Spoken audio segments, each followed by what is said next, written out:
हरिश्चंद्रगडावरती अख्खा पर्यटकांनी बाजार केलाय, पण मला नाही माहिती की ती लोक नाही का हरिश्चंद्रगड प्रॉपर बघतात, फक्त फिरायला जायचं म्हणून जातात. त्यांना हरिश्चंद्रगडावरच्या मंदिराची ख्याती माहित नसते, केदारेश्वराचं जे शिवलिंग आहे त्याची पण माहित नसते, आणि वीरगळ तर कधी पाहिलीच नसेल त्यांनी तिथले. जर कधी पुढे हरिश्चंद्रगडावर तुम्ही गेला किंवा कोणी पण गेलं जे बघताय त्यांनी पण, तर हरिश्चंद्रगडावरील हरिश्चंद्रेश्वराचं जे मंदिर आहे त्या मंदिराच्या समोरच्या बाजूला तुम्हाला एक चारही बाजूंनी कोरलेली विरगळ दिसेल. याला चतुर्भुज विरगळ म्हणतात बेसिकली, जी चार बाजूंनी कोरलेली असते. विरगळ नॉर्मली एकाच बाजूनी कोरतात, पण चारही बाजूंनी कोरलेल्या पण विरगळी असतात आणि तिला एक टॉप लेवलचा दर्जा असतो.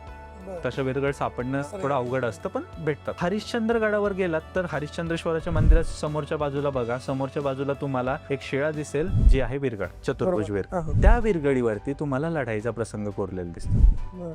हा लढाई प्रसंग कुठला आहे माहितीये? एक व्यक्ती शिकार करायला जातोय आणि त्या शिकारीमध्ये त्याने ती शिकार केली आणि मग त्याच्यानंतर कदाचित पुढच्या लढाई प्रसंगामध्ये त्याला मृत्यू आला किंवा त्या शिकारीच्या प्रसंगामध्ये त्याला मृत्यू आला, म्हणून त्याची विरगळ बांधली.